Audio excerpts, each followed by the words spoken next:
Chers amis, bonjour. Nous sommes le dimanche 12 février 2023. Il est 8h30. Quelques news de l'Arménie, de l'Artsakh et de la diaspora arménienne. L'événement des 30 dernières années a eu lieu hier avec 5 camions d'Arménie chargés de 100 tonnes d'aide humanitaire ont traversé la frontière turco-arménienne ou arméno-turque à hauteur de Magara et qui ont donc apporté de l'aide humanitaire aux sinistrés en Turquie. Donc depuis 30 ans, depuis 93, du fait de la guerre entre l'Arménie et entre l'Artsakh et l'Azerbaïdjan, cette frontière a été fermée par la Turquie qui plaçait donc l'Arménie sous un blocus terrestre. Donc hier, ça a été la Turquie a autorisé les 5 camions de la compagnie Spayka arménienne à produire, à amener, à cheminer à travers cette frontière des produits de première nécessité aux sinistrés de Turquie. Voilà, donc c'est un événement. Mais d'ailleurs comment dirais-je, Serdar Kilic qui est chargé la personnalité turque chargée des accords entre Yerevan et Ankara, des relations du rapprochement entre Yerevan et Ankara, a affirmé sur sa page sur Twitter: je me souviendrai toujours de l'aide généreuse que le peuple arménien nous a envoyée.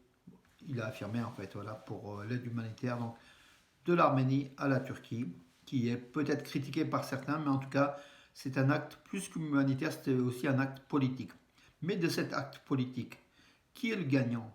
Donc, d'après un turcologue arménien, donc je vais vous donner son nom, hier dans une analyse, ce turcologue arménien de Varoujan Geramyan, il a affirmé que la Turquie est gagnante de cette opération, doublement gagnante, puisqu'elle permet, elle donne l'image à la communauté internationale d'être tolérante, d'ouvrir sa frontière à l'Arménie, d'être prête à des accords avec l'Arménie.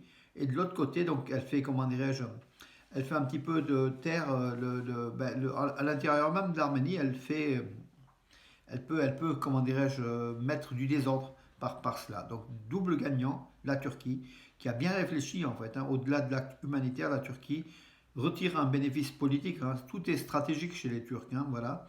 Donc il ne faut pas se glorifier d'après cet expert turcologue, il a affirmé que de toute façon, la Turquie laissera sa frontière fermée. Donc après cet acte, c'est pas l'ouverture, tout simplement, c'est une goutte d'eau pour essayer de faire tromper ou de dire voilà, la Turquie reçoit de l'aide humanitaire.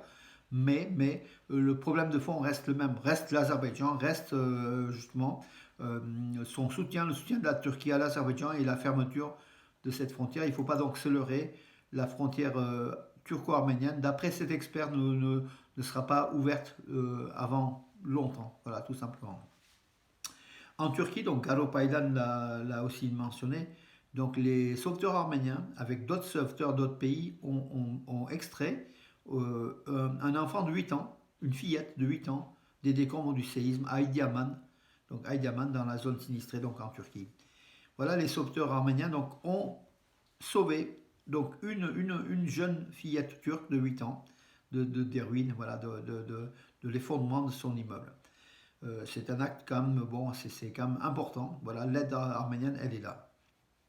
Entre-temps, les sauveteurs arméniens à Alep, ils ont été à l'église Subkara Submanuk d'Alep, faire allumer une bougie justement pour les défunts, pour les sinistrés du séisme. L'équipe de secours d'Arménie, ils sont au nombre de 27 à Alep, s'active encore à des recherches. Non, et le consul d'Arménie à Alep salue avec les autorités régionales et locales d'Alep qui saluent cette aide de l'Arménie, cette mission de l'Arménie qui est importante, qui a envoyé deux avions en Syrie, dont l'un chargé de vivres, même les deux, je crois, chargés de vivres, plus les sauveteurs.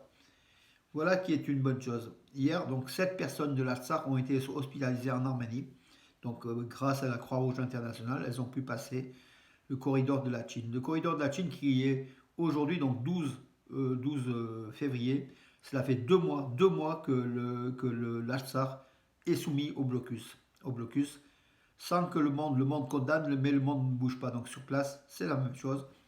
Les forces russes de paix et le commandement donc, affirment au ministère de la Défense donc, de Russie par un communiqué que les comment qu'ils font leur travail et que les négociations sur la question du rétablissement du trafic dans le corridor de la Chine se poursuivent. Voilà, tout est bon, tout se poursuit, mais ça fait 60 jours que les Russes poursuivent les négociations avec les Azeris et les Arméniens. Mais les Arméniens n'ont même pas négocié, c'est déjà acquis d'avance. Donc du coup, les Russes consultent les Azeris depuis 60 jours et n'arrivent pas à trouver une solution de déblocage.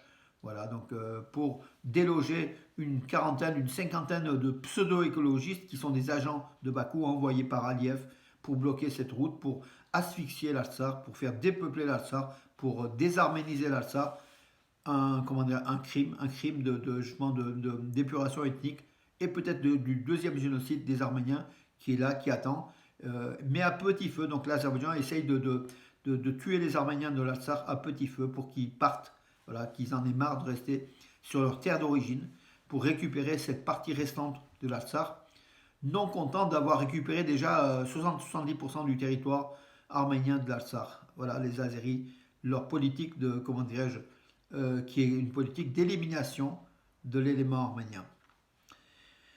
Voilà mes amis, écoutez, j'en ai fait le tour, donc voilà, je vous donne rendez-vous à demain, mais ce matin, donc pour les fidèles de la région, à Roman, le très révérend père Grigor Khachaturian, le primat de l'église arménienne, apostolique arménienne d'Europe, de France, est à Roman pour une messe à partir de 10h30. Voilà, nous assisterons à cette messe, voilà, qui est une première hein, pour l'amicale, pour l'église Saint-Nicolas de Roman. Donc c'est la première fois que Grigor Khachaturian, donc le représentant de l'église arménienne d'Europe, vient. Donc voilà, ça sera un petit événement. Il sera accompagné du père Roussik Sarkisian, donc le curé de la paroisse de Saint-Nicolas à Roman, avec un public, mes amis. Voilà, bah écoutez, je vous donne rendez-vous à demain, tout à l'heure d'ailleurs, vers les 11h, je ferai une vidéo, vous verrez donc pratiquement en direct la messe de cette église arménienne Saint-Nicolas, et puis vous verrez donc la chaleur et puis la beauté de cette église. Nous allons prier tous ensemble pour l'Artsakh, pour le peuple arménien, pour aussi les sinistrés du séisme, que ce soit en Turquie ou en Syrie. Ce sont des humains, il faut donc nos esprits vont toujours... On est plus loyaux que les Turcs ou les Azeris qui, pendant le séisme en 88, avaient envoyé des messages non de condoléances, mais de vengeance en disant bien fait pour vous, des éléments de ce type-là qui ne sont pas de nature à agrandir l'homme. Nous sommes plus grands, nous sommes plus humains, nous sommes plus forts, nous sommes plus évolués tout simplement. Hein. Et puis on a d'esprit, nous, Européens, puis on aime les gens, on aime le peuple, on aime les peuples, on aime la paix. Force est de constater que le monde pantouranien n'aime pas la paix, n'aime que les conquêtes depuis le XIe siècle. Et voilà donc le résultat des génocides et des occupations des territoires, ne serait-ce que le territoire, donc souvent donc, du côté du Kurdistan turc, donc Diyarbakir, c'était un territoire arménien avant la conquête des Seljoucides hein, au XIe siècle et des Turco-Azéris plus tard. Voilà mes amis, bonne journée et à tout à l'heure pour la vidéo de l'église arménienne de Roman. Et puis sinon, les infos, ça sera demain matin. Belle journée ensoleillée en tout cas, bonne journée.